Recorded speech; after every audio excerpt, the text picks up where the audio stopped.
گزشتہ ایام میں کچھ بدکماش لوگوں نے دریدہ دہنی کرتے ہوئے حضرت خلیفہ اول بلا فصل سیدنا صدیق اکبر رضی اللہ تعالیٰ عنہ کی گستاخی اور اہانت کی، اور یہ سلسلہ اب بھی جاری ہے۔ حضور علیہ السلام کے صحابہ کے ساتھ، حضور کے اہل بیت کے ساتھ عقیدت و محبت کا ربط و رشتہ رکھنے والے اس کے متحمل نہیں ہو سکتے، اور یہ ملک امن کا گہوارہ ہے۔ یہ عالمی سازش ہے کہ اس ملک کو پھر فرقہ واریت کی آگ میں جھونک دیا جائے، لیکن سنجیدہ اور متین لوگ کبھی بھی ایسا نہیں ہونے دیں گے، اور نادیدہ ہاتھوں کا اس ملک کو کھیل نہیں بننے دیں گے۔ لیکن اگر حضرت سیدنا صدیق اکبر رضی اللہ تعالیٰ عنہ کی اہانت ہوتی ہے تو اس کو بھی کسی صورت گوارا نہیں کیا جا سکتا۔ حضور کا پیار ان کے رگ و ریشہ میں یوں محو نفوذ تھا کہ جب وہ شام کے سفر سے واپس آتے ہیں تو انہیں کسی نے بتایا کہ تمہارے ساتھ جن کا دوستی کا تعلق ہے وہ نبوت کے مدعی ہیں۔ تو حضرت ابو بکر صدیق رضی اللہ تعالیٰ عنہ خود گئے اور حضور کے دروازے پہ دستک دی اور کہا کہ میں نے کچھ سنا ہے۔ فرمایا بالکل آپ نے سچ سنا۔ تو حضرت ابو بکر صدیق نے کوئی معجزہ طلب نہیں کیا، کوئی بحث نہیں کی، بلکہ فرمایا آپ ہاتھ بڑھائیے، میں بیعت اسلام کرنا چاہتا ہوں۔ کائنات میں کسی نے ایسا عشق نہیں کیا جیسا حضور سے حضرت ابو بکر نے کیا ہے رضی اللہ تعالی عنہ۔ کائنات میں حسن کی داستانیں آپ نے سنی ہوں گی، محبت کی کہانیاں آپ نے سنی ہوں گی، لیکن سیدنا صدیق اکبر رضی اللہ تعالی عنہ کا عشق یہ کسی سے مخفی نہیں ہے۔ 5000 فٹ کی بلندی پر ہے غار ثور، اور آقا کریم علیہ السلام کو کندھوں پہ اٹھا کے سیدنا صدیق اکبر رضی اللہ تعالیٰ عنہ غار ثور کے اوپر جا رہے ہیں، اور شوق فراواں کا عالم یہ ہے کہ قدم بھی خوشی سے پورا نہیں لگتا۔ اللہ اکبر۔ پباں پار قدم نہیں لاندا، پباں پار قدم نہیں لاندا، ثور پہاڑ تے چڑھیا جاندا، او پیا جاندا یار نبی دا، یار بھی یارے غار نبی دا۔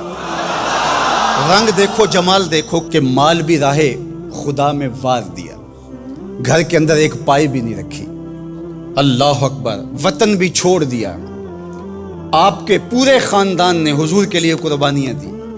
حضرت اسماء نے ابو جہل سے تھپڑ کھائے تو آپ کے گوشوارے ٹوٹ کے گرے، کیا کیا تکلیفیں آپ کے خاندان نے گوارا نہیں کی۔ اور غار ثور کی وہ ایک رات حضرت عمر کہا کرتے تھے میری ساری زندگی کی نیکیاں لے لیں اور عمر وہ رات دے دے۔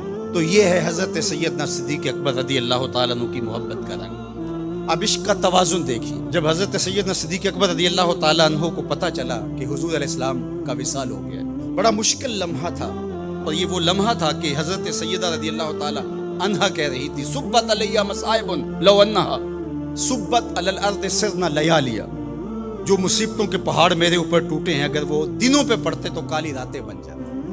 حضرت حسان بن ثابت رضی اللہ تعالیٰ عنہ کہہ رہے تھے کاش مجھے کالا سانپ لڑ جاتا اور میں دوسری سانس بھی نہ لیتا، اب جینا بیکار ہے۔ حضرت سیدنا بلال حبشی سامان باندھ رہے تھے، اب مدینے میں رہنے کی ضرورت نہیں، اب شہر چھوڑ جاؤں گا۔ اور حضرت سیدنا عمر رضی اللہ تعالیٰ عنہ تلوار نیام سے باہر کھینچی اور آپ نے لہرانی شروع کر کہا میں کاٹ کے رکھ دوں گا جس نے کہا حضور کا وصال ہو گیا۔ چند لمحے سکتے میں حضور گئے، پھر اپنی حالت میں پلٹا۔ دوسری جانب جو منافقین تھے انہوں نے کہا واہ واہ حضور کے دم سے بہاریں تھی، اب کس نے پڑھنی ہے نماز۔ جب حضور چلے گئے قصہ ختم ہو گیا، کہانی سمٹ گئی، لوگ جہاد پہ جاتے تھے، جانیں وارتے تھے، اپنے مال سے زکوٰۃ کیا صدقات بھی نکالتے، اب کس نے جانور، اب کس نے مال دینا۔ اب یہ بول رہے تھے، اور حضرت عمر کہہ رہے تھے میں تلوار سے گردن کاٹ دوں گا اگر کسی نے کہا حضور کا وصال ہو گیا۔ تو صدیق اکبر رضی اللہ تعالیٰ عنہ جن کی رگ رگ میں حضور کا پیار تھا، ان کی ہڈیوں میں گودا نہیں تھا، عشق رسول بھرا ہوا تھا، تو ان کی کیفیت کیا ہونی چاہیے تھی؟ اور یہی تو عشق کا امتحان تھا، یہی تو توازن عشق اور عقل کا تھا، جس سے جوہر نکھر کے آتا ہے تو حضرت سیدنا ابو بکر صدیق رضی اللہ تعالیٰ عنہ ایک اونچی جگہ پہ کھڑے ہوئے اور حضور علیہ السلام کی وفات کی خبر دی، اور پھر قرآن مجید کی اس آیت کو پڑھا، وما محمد الا رسول قد خلت من قبلہ الرسل افإن مات او قتل انقلبتم علی اعقابکم۔ اللہ اکبر۔ صحابہ فرماتے ہیں ہمیں لگا کہ یہ آیت نازل اس موقع کے لیے ہوئی تھی۔ یہ آیت پڑھنے کے بعد کہ الا من کان یعبد محمدا صلی اللہ علیہ وآلہ وسلم فإن محمدا قد مات۔ مجھے بتاؤ تم حضور کی عبادت کرتے تھے؟ اگر حضور کی پوجا کیا کرتے تھے، حضور کی عبادت کیا کرتے تھے تو وہ تو اپنا کام پورا کر کے اللہ کے حضور جا چکے، اور اگر تم اللہ کی عبادت کرتے تھے وہ کل بھی زندہ تھا، وہ آج بھی زندہ ہے، اسے موت نہیں ہے۔ فرمایا جس مشن کے لیے رسول کریم نے اپنی زندگی لگا دی اور سب کچھ دے دی، حتیٰ کہ جان بھی اللہ کے سپرد کر دی، کیا حضور کے چلے جانے کے بعد تم اس مشن کو چھوڑ دو گے؟ تو لوگوں کے اندر ہمت پیدا ہوئی، کہا کیوں چھوڑیں گے؟ تو کہا پھر اٹھو اور حضور کے دین کا جھنڈا پکڑ لو۔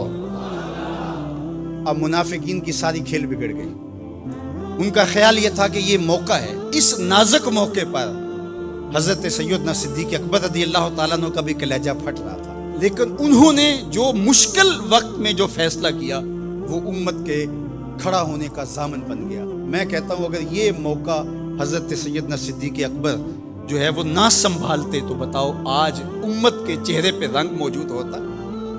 تو یہ سیدنا صدیق اکبر رضی اللہ تعالی عنہ کے عشق کا توازن تھا، اور مشکل فیصلے، یہ سیدنا صدیق اکبر کا وہ رنگ تھا جو آپ کو یہاں دکھائی دے۔